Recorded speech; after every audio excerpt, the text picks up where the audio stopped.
The St. Paul's Catacombs complex is one of the largest early Christian sites in Malta.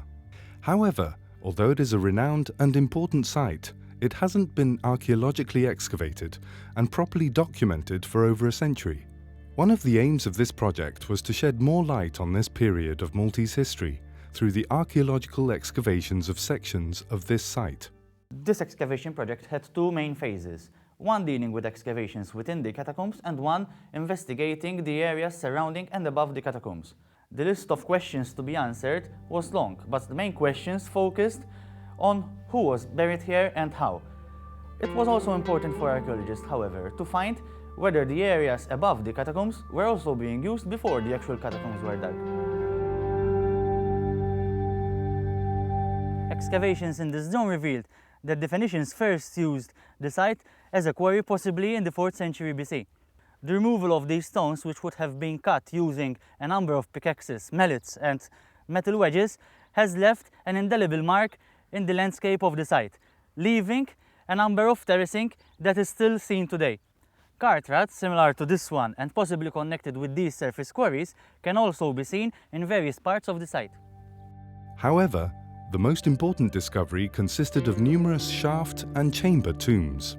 These were part of the first cemetery established in the area around the 4th century BC. These tombs are very simple and consist of a vertical shaft with a chamber or two excavated at the bottom. Unfortunately, all these tombs have been rifled. This, however, does not mean that the important data about these past people could not be gathered from them. Some tombs worth mentioning are: Tomb 15 contained the majority of a female skeleton buried in the shaft of the tomb together with a good number of grave goods. These consisted of one bowl, 2 cups, 2 juglets, a needle used for the webbing of nets, a face pendant, a glass bottle, and a bone hairpin that was still wedged under her skull in the exact position in which it originally held her hair. Tomb 31, which had 2 chambers and was very rich in finds, some of which quite rare. The finds included a large number of metal plates used to hold the coffin together, also known as coffin clamps, bronze needles, glass bottles, lamps, a coin, and imported ceramics. This tomb also included the cremated remains once held in at least 2 urns, which must have been emptied and stolen by grave robbers. Of particular interest are also the remains of fragments of wood, some of which still attached to the coffin clamps. These are the first wood fragments to be scientifically excavated from tombs of this period. A large number of important finds were also recovered from other tombs, most of which are on display at the visitor centre. These included a large number of lamps, small glass bottles known as unguentari, and a set of bone dice. A large number of bones were, of course, also recovered, a considerable number of which were still found joined together. These can tell us a lot on how the bodies were placed in the tomb and about the deceased's life. At the same time that the site was being used as a cemetery, parts of the older quarry were being used for other purposes. A large part of the quarry was used as a dump, while a smaller section was being used as a surface cremation cemetery. Excavations have uncovered a series of urns and cooking pots, sometimes closed by a plate, containing burnt human remains.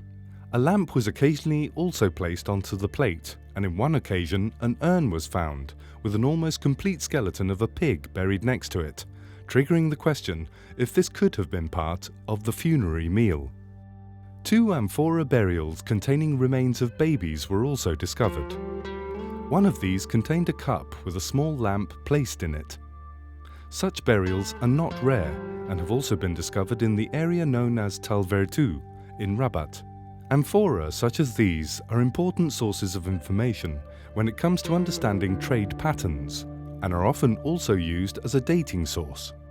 This amphora found during the excavation was, in fact, of Cypriot origin, dating back to the end of the 1st and the 3rd century AD, and known to have carried a sweet wine called passum.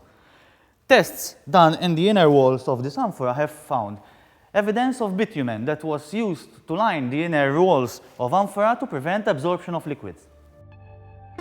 Another section of the quarry was used as an ossuary, where the remains of old burials were deposited to make space for new interments.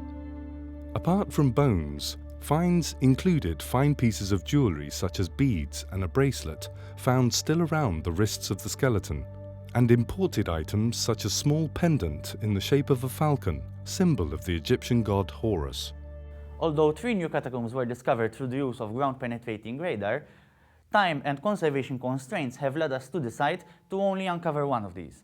Excavations thus concentrated on already known catacombs, with 2 main questions: when people started and finished using the catacombs, and whether we could still find some remains in them. Catacombs within the St. Paul's Catacombs complex have been accessible for centuries. It was thus not clear whether excavations would still result in valuable and reliable data. Excavations and preliminary research, however, allowed us to discover that a considerable number of them could still be studied, and, in some cases, in situ remains were brought to light. Catacomb 8 was the one that provided the most valuable information about the people buried here.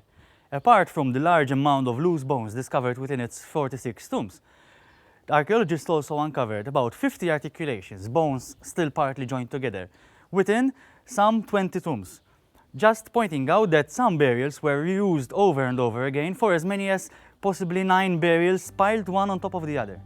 Archaeological excavations are not simply a matter of excavating, of pulling objects out of the ground, but also that of conserving and preserving them, and also the site from where such finds were recovered. When fragile items are found and discovered on site, conservation starts at that point in order to preserve and bring out the items safely from the ground. These are then brought over to the conservation laboratories to be cleaned, excavated in the case of Amphora, and conserved. Conservation work is not only carried out on items chosen for display, but on all items that need attention. Sometimes this means thousands of artifacts. As one can imagine, this is not only a very lengthy process, but also an expensive one, through which archaeologists and scholars can retrieve information on the people who inhabited the area and were ultimately laid to rest here forever.